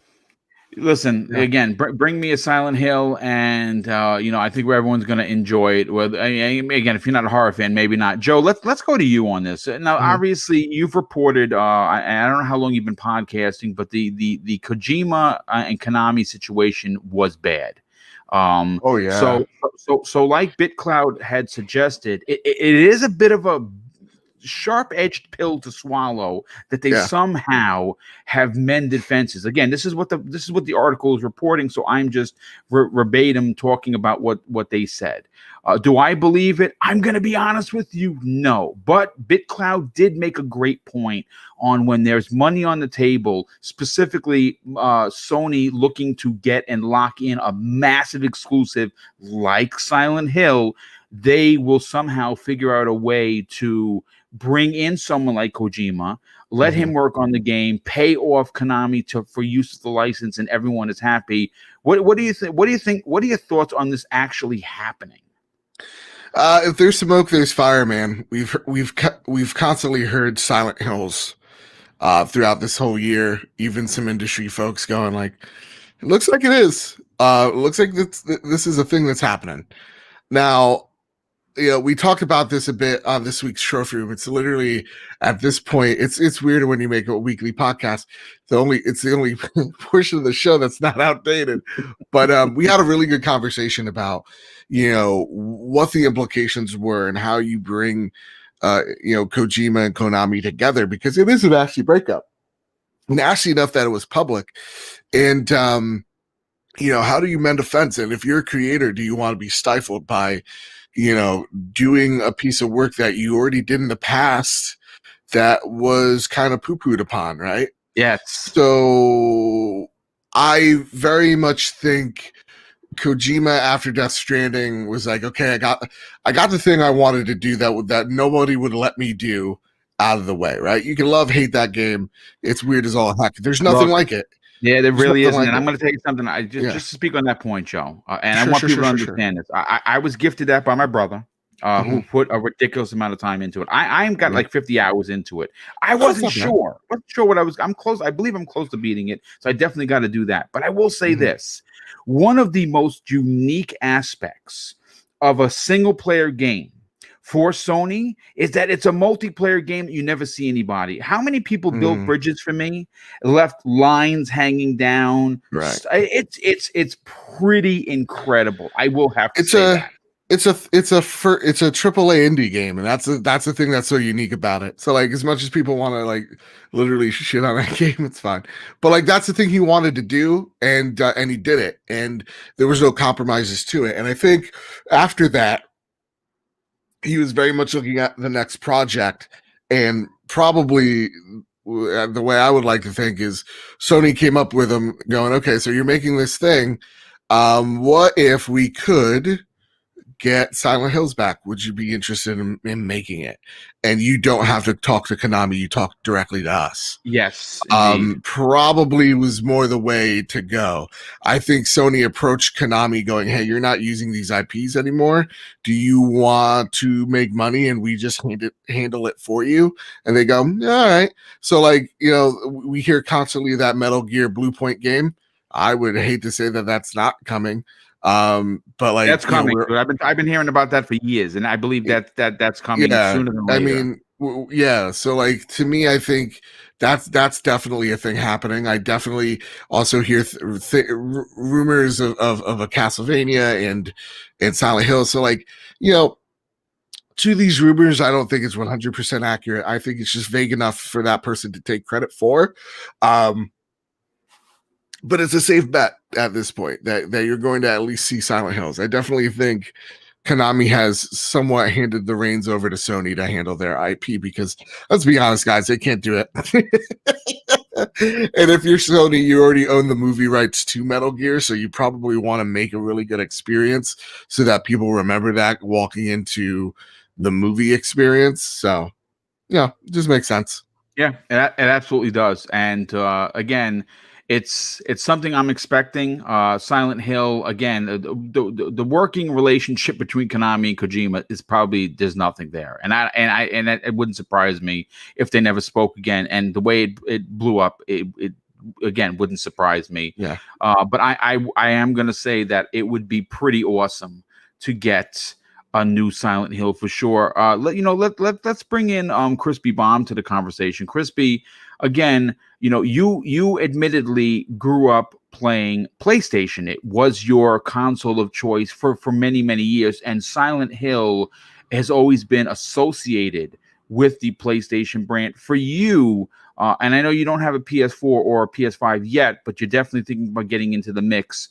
Would you like to see Silent Hill come back in a big way from Kojima? Well, I personally, after his experiment that, unfortunately even Sony admitted didn't do very well. And, that's where we go and say, okay, Kojima at first, what was he saying? He was going to start making movies or something? Yeah, like, yeah. So, I think, with everything that's happened, he probably reeled back that idea for a period of time and said, hey, why not go back to an IP I know, and whatever happened with Konami, I'm not really knowing too much about it. I'm sure you guys have already reiterated what happened, but I think Sony has the pull to be able to say, hey, Konami, yeah, let's work on this, because we need a horror game that's that comes back, and it's a well-known franchise. Why not bring it back? I mean, this is PlayStation has so many at this point that they could really just pull the hat out and just go, oh, we're going to do this one. But it's just interesting that we keep hearing about these things, but nobody wants to confirm anything. It's quite funny, actually. And who knows, maybe the VGAs, you see something from it. So I'm interested in it, and hopefully we find out more instead of just hearing rumors.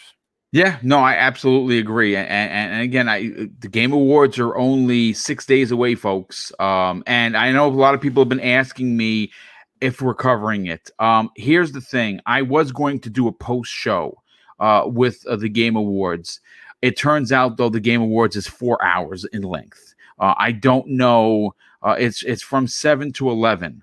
Yeah, it's a long show. I don't know how. I wouldn't even know how to cover that, to be honest with you, because even if you did it live, who is going to sit in a podcast for 4 hours? I know it's easy to listen to, but to do it, I'm still working out the specifics. If I can get a panel that is willing to sit that long, we again, Joe, we'll talk off the air and see if we can figure that out. I would love to do it. I'd love to do a watch while it was going live, but I don't know how it's going to be with commercials and things. It just seems like it's going to potentially be messy. I hope that it's not, but if it was a 2-hour show, I was originally talking about doing a post show, which I normally do. I'm going to figure it out, and I'll make an announcement later, but I can see that being a great space for the announcement of the development of this game. Obviously, Keighley has a great love for PlayStation. He has a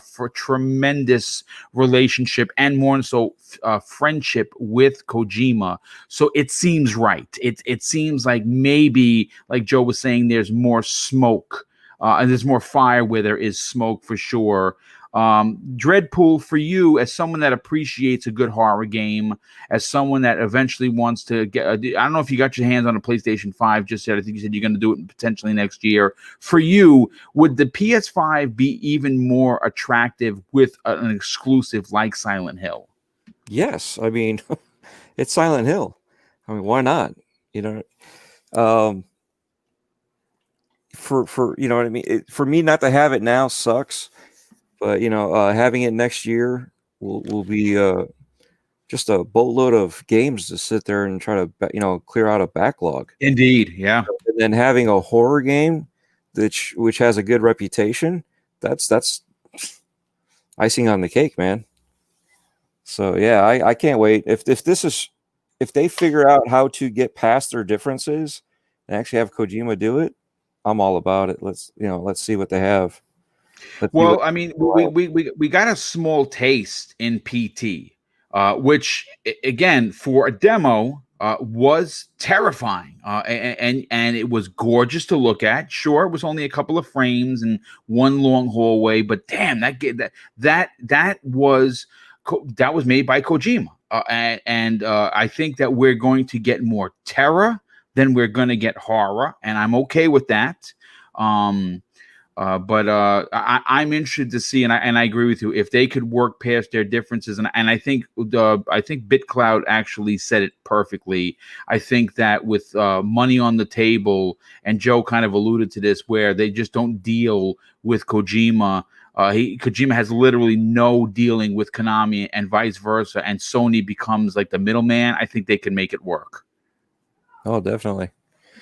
I mean, we need more horror games. We absolutely do. Yeah. I'm sorry. Fear is a better game than Dead Space when it comes to horror. Oh man, that's a tough one. But I see your point. Mean, that's a bad opinion, but think about it. When you're talking about psychological mind F's, fear. The first two fears were awesome. Even as a first person shooter, right? As a mind F. Yeah. Okay. When you look at Dead Space, I don't see it as anything horror. Just to me, it's outer space. It's you know what I mean? When you look at certain movies, it's in space. Yeah, it's got some scary elements, but it's a space movie. You know what I mean? But then you look at some of these other movies, they don't have to use space. They don't have to use this. The way that they put everything together messes with your mind. You know what I mean? I mean, but then again, you also have some people that look at what's that movie with the cameras? The Oh, home camera. Paranormal Activity. Paranormal Activity. Yeah, Paranormal Yeah. Activity. Some people are petrified from that movie, and I'm like, no, that movie's No, not really scary. no. The scariest Midsummer, part dude. was in the Midsummer. commercial. Never go. Don't trust the Swedes or the Dutch or whatever those people were, because they will kill you. That movie freaked me out, man. Oh my goodness. See, and that's the thing. We need more psychological horror. You know, Mhm. jump scares are great, but you know, once they grow old, they grow old. You know what I mean? Well, And that's what I think made PT so great. Was like it was as- creepy. yeah, atmospheric horror more than Yeah. anything. Yeah. Yeah, and that's why I think Silent Hill would be great this time around. I think that he would incorporate all that. I think he's learned more, you know, over the time passing, tricks of the trade, and you know, I think Kojima could pull it off. I mean, we've already talked about PT. We've seen the stuff that they've done, you know, Yeah. and where we're at now. You look at Resident Evil, where they're at now. I mean, look at what they did compared to what they were before. You know what I mean? They were great back then, but there was a technical limitation. Now that those technical limitations are gone, look at how great these games look. Look at how they play. Do I like shooting 15 bullets into someone's skull? No, but that's part of the game. You know what I mean? And if that's part of the game when it comes to Silent Hill, I'm going to love it just the same. Yeah, no, I agree, and I think we can see some big things from both a new Silent Hill and of course Kojima leading the way, the same way he did when he had Silent Hills was at the forefront of a PlayStation 4 launch. 3-bit for you. Do you believe the rumors that they've mended bridges? Which again, I think everyone will agree they don't think so. But can Sony step in as the middleman and bring Silent Hills back from the dead? Well, I'll just start off with saying I'm a huge fan of Kojima and his work. I beat all the Metal Gears and grew up playing it on PlayStation 1, and his storytelling is magical, and I would love a Silent Hill or even a new Metal Gear Solid game. And that exclamation point sound still gets me to this day of scaring the heck out of me on PlayStation 1. So I know if this happens, it's not personal, it's all business. Me personally, I'm extremely petty. If I feel like if I've been wronged, you know, the phrase is just business, don't take it personally. Yeah, that does not apply to me. I've cut connections with people if I feel like they're being shady. So if this is true, props to Kojima, man. I really I feel really salty about the Konami situation, because I hate when businesses take over creativity for the sake of profit. Having profit overtake the origins of what made the studio successful in the first place really bugs me. They went from having amazing games and amazing IP to focusing their company on making pachinko machines. Yeah, absolutely. So not only did Kojima have to deal with his game being cut short in Metal Gear Solid 5, he then had to see Silent Hill being canceled when he finally partnered up with Guillermo del Toro, who at that time had many projects canceled on him at once, like Hellboy and Pacific Rim was all just canceled on him, and then PT on top of that. So and then he wasn't even allowed to attend his own award show at the VGAs for Metal Gear. Just to give some people context who didn't know some of that stuff. So Kojima, on top of that, all of that, had to see the travesty that was Metal Gear's Survive actually be made. So that's just my pettiness of the whole situation, because I'm a huge Metal Gear fan. And what makes the most sense to me that the panel brought up is if this rumor is true, it makes sense that Sony makes the deal on his behalf. That makes the most sense to me, seeing as Kojima does have his own studio now, that is Kojima Productions, and and something that sort of stands out to me. I'm wondering if Konami, and maybe the panel can answer this. I'm wondering if Konami would want the bad press of look at what we left behind and how much better Kojima is without us if the game ends up being a huge success. Um, I'm really wondering if Konami is thinking about it in those terms, or if they just don't care and it's just all about the money at the end of it. Um, and to sort of fight on the comments about Dead Space. I got Dead Space from Blockbuster a long time ago, when Blockbuster was still relevant. And the same day, I also got Fear. I was only able to play Fear without being super scared. But the AI in Fear is super amazing. That's beside the point. But yeah. I mean, listen, But Dead Space is better. Yeah, wow. I enjoyed Dead Space. Listen.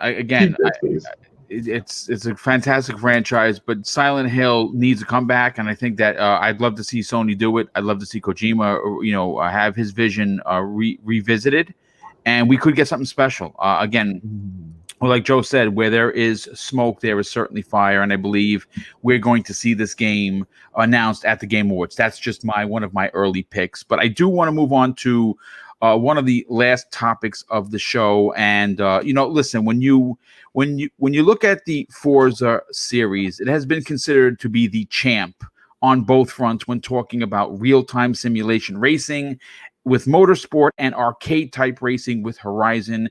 And in July, we got our first look at the next installment, simply titled Forza Motorsport, losing the traditional number, which should have been 8.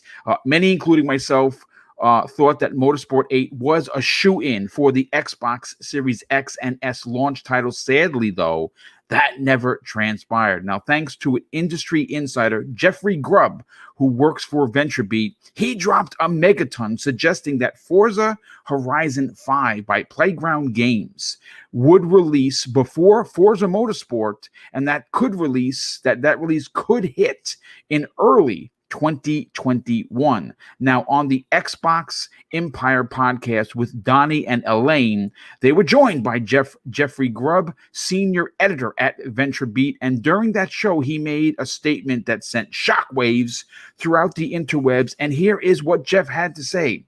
A few months ago, they announced a new Forza Motorsport, but I think the new Forza Horizon will be released first. Its release may take place as early as next year. Now, he didn't reveal his source or how he came across this explosive news, though to say that a new Forza Horizon would release before Motorsport is music for my ears because I'm more of an arcade racer fan. Now, granted, I have purchased every Forza in history since its inception on the OG Xbox, and I do play them. I just prefer Horizon. But I am going to go first to Crispy Bomb on this one. Either way, it's safe to assume that the Xbox Series X will have a proper Forza racing title in the form of Horizon or Motorsport for 2021. The question is it going to be Horizon over Motorsport, or do we potentially get two in 1 year? What are your thoughts? Personally, I'm definitely a Horizon fan. It's the arcade style. I'm not a big sim racer fan at this point. I guess I played so many over my lifetime that I kind of just got tired of it. And then, I started really enjoying, Need for Speed and games like that. So, I think it is probably true. Motorsport, I think they're really going to take their time with this game. They're going to try to make it the ultimate simulation. Almost feel like you're literally driving a real car. And with the power of the Series X, I definitely think they're going to try to showcase that as just this deep immersive racing experience that, you know, I'm sure many people are going to really enjoy, just not me. So, you know, to hear, well, I mean, you know, and it's one of those things. It's like, you know, I drive every day to work. Like, I don't really want to do that in a video game. That's my thought process. Like, you know, that's what, you know, those type of games feel like. Like for me, like they're just very, you know, like you have to be good at lines and all of these other things to be really good at the game. And, you know, for me, I'd rather just go chase around sheep, you know? Yeah, So, no, listen, I'm right there with you. I agree. I'd rather just be punching through signs and jumping over homes and houses and spinning out and using a warthog, for instance, to right around Horizon. You know, go from a blizzard to a summer scene. You know, I prefer Horizon. And I'm right there with you. Even though I will play a simulation racer, and I believe that that Forza Motorsport is going to see a huge transition from its normal you know, way of doing things. I think there's going to be more, not arcade. I think it's going to still retain the simulation that a lot of people know and love, but I also think that they're going to do things a little bit different because they want to attract more people. We did lose somebody here. I don't know if Joe stepped. Oh, okay, we'll come back to Joe in a momentarily. BitCloud, let's go to you first on this. Or should I say next on this? You know, obviously, we did see at the Sony event that Gran Turismo is coming. We don't know when. I thought it was going to be a launch title. I think a lot of people did. And Polyphony, they kind of drag their heels when it comes to these games. And that is probably why Forza has become the go-to racer for many people. But for you, hearing Jeffrey Grub talk about Horizon, are you surprised that we may see Horizon 5 before Motorsport 8? All right. Well, he might have stepped away. I might have missed the message. BitCloud, are you there, brother? Okay, so he stepped away. Dreadpool, why don't you take this question? For you, what are you? Are you a simulation racer or are you an arcade racer? I'm more of an arcade racer. Yeah, me too. I do love a good sim. You know what I mean? So, unfortunately, Jeff Grubb is like messing with my mind. Because you know, he's been spot on for many times. You know what I mean? So when you see an insider like that, sorry, but he's an insider. Yeah, no doubt.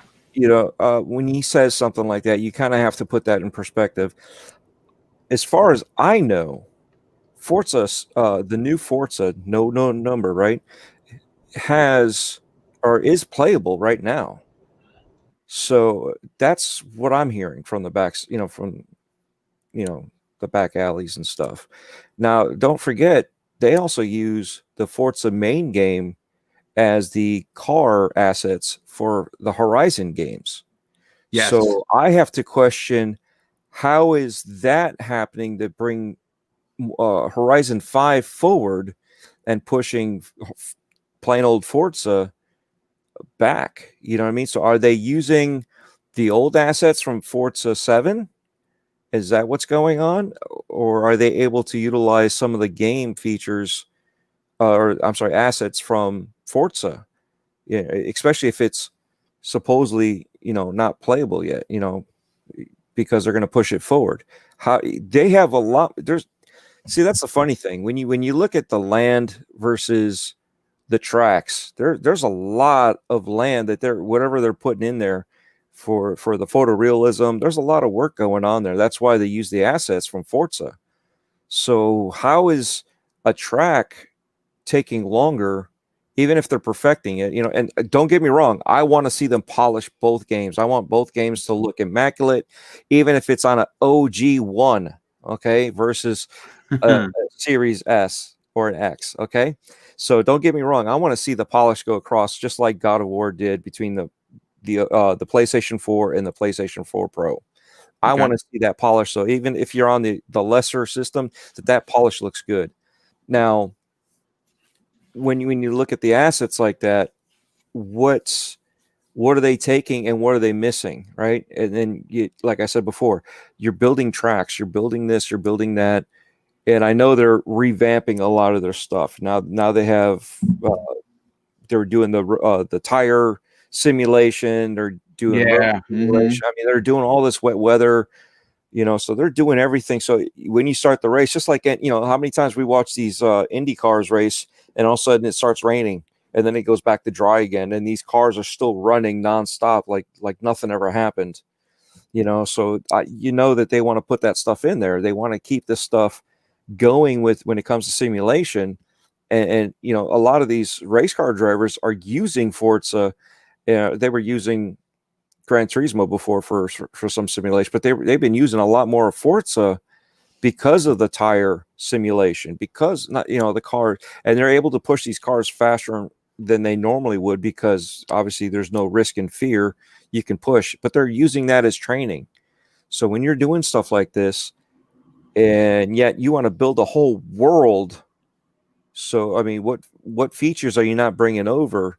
What assets are not coming over from the original one? And yet again, where are they picking it from? Are they going to get the old Forza 7, or is it the new Forza that's coming out?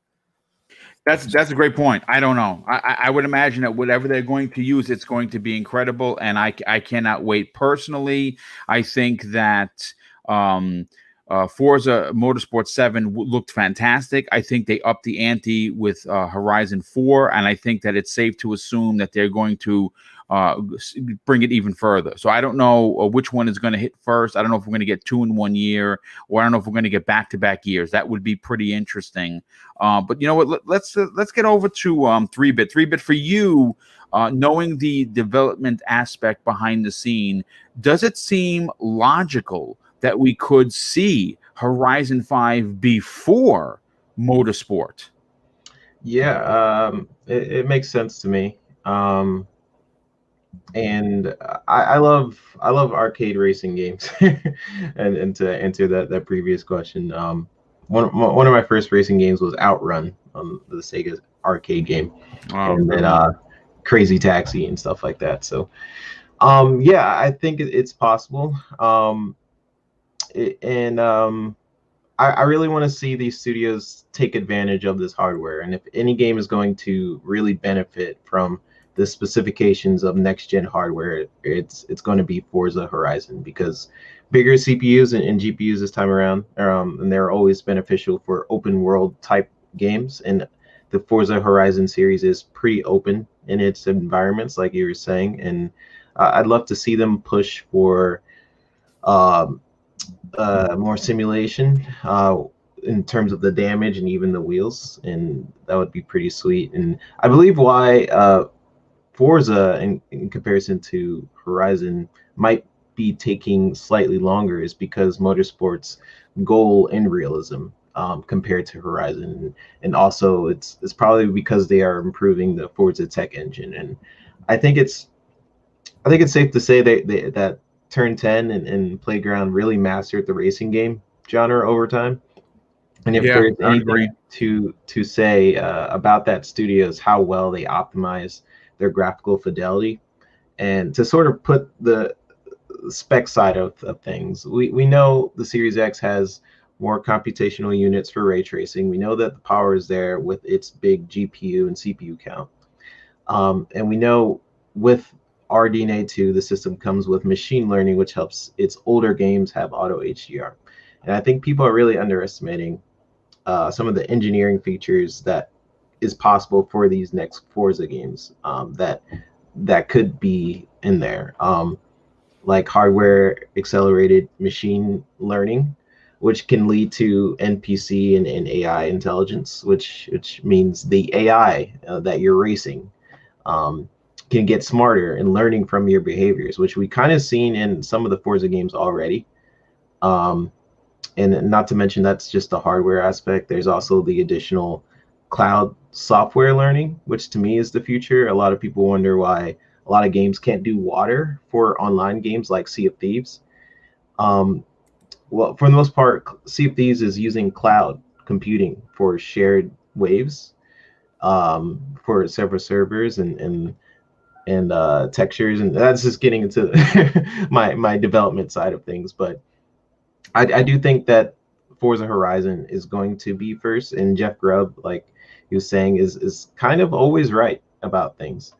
And I think what they could do in this way is use Forza Horizon um, as the benchmark for the Forza game. It's just called Forza, I believe, right? Yeah, Forza Motorsport. Yes. Yeah, so I'm guessing they could use Forza Horizon to really showcase their new Forza Tech engine, seeing as it's really open-ended environments, and then they could also scale it down for the Forza game as the environments are not as massive or not as big. I could see them doing that production pipeline for sure. But yeah, all these the new Forza games have always been a benchmark for what to expect um, for what the system's capabilities are. Like people look to racing games to see like, oh, what can the system do? At least in the past, right? So I think if anything, these games why it's taking longer than usual because I think the Forza Horizon games used to be yearly almost. Well, yeah, they went back and forth. Yeah, it was every 2 years per team. So when you had Horizon come out the following year, it was Motorsport, and the following year after that was Horizon, and vice versa. yeah. So I think why they're possibly taking longer is because they're for sure taking advantage of that next gen hardware and using Forza Horizon as a benchmark is what I would do. So I think that's probably what they're going to end up doing.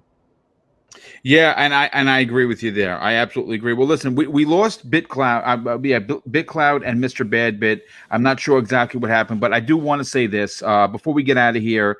I do have a super chat from our very good friend of the show, Dan the Man Cunningham. He drops an outstanding $5 super chat, and he says, "As horrible as 2020 has been, at least I'll get burned down by Cyberpunk." Yeah, Cyberpunk 6 days away, dude. I can't freaking wait. I don't know how much of the game I'm gonna play. I'm gonna try it out, but I don't know because I'm just in the middle of Watch Dogs. I'm in the middle of Assassin's Creed, and now, of course, Immortals, Phoenix Rising, and then, of course, you throw into the mix Cyberpunk, Jesus Christmas. There's just not enough time in a day. There just really isn't. And I'm not a person that goes from game to game like that. I gotta really invest so I can enjoy the character, the story, the lore, but more so the control.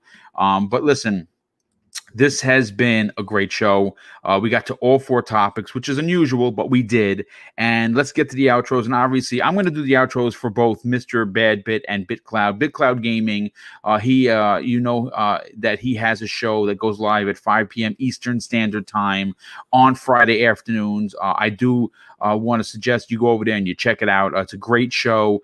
He's closing in on 10,000 subs. That is the mecca for many YouTubers. Hopefully, I will hit that number next year as we close in on 8,000. I don't know if I'm going to hit 8,000 by the end of 2020, but I'm certainly going to give it the old college effort. And of course, Mr. Badbit, he has something called the Trophy Room. It is a very, very positive PlayStation show that he does weekly with his best friend Kyle, and it's another one that I highly support and would certainly say give these 2 guys a listen. I think you're going to like what you hear. And of course, we'll do the outros for the panel members that remain, and we'll start with Dreadpool. Dreadpool, thank you so much for being here, brother. Super appreciate it. Why don't you tell people about Breaking Bread with Dread and what you got going on in social media? All right, first things first, Breaking Bread with Dread, right? We get together, I meet up with a personality, and we eat, and we record it live, and you can find that on anchor.fm/Dreadpool. It's also in my social media, so if you look at Twitter, it's Dreadpool, the O's are zeros, YouTube, Gamertag, and Stadia, Dreadpool, all letters, all caps, one word. And then you can find me every Wednesday night, Gaming Beyond the Box at 8 p.m. Eastern, Breakfast with Boom right here every Friday morning at 10 a.m. And then I have a interview today with Italian Clowns and the 4 Guys with Quarters. So come back and check that out with us today. My DMs are always open. This is the time of year that everybody feels down for, and this has been one of those years, right? So if you want to talk, I'll listen. I may not know what to say, but at least you can have somebody to talk to and have, provide an ear for you, provide an outlet. Hopefully, we don't have any bad things come out instead. Maybe we can provide some positivity somehow and get by through the season. So that being said, thank you all. Appreciate you guys. Thanks, Boom.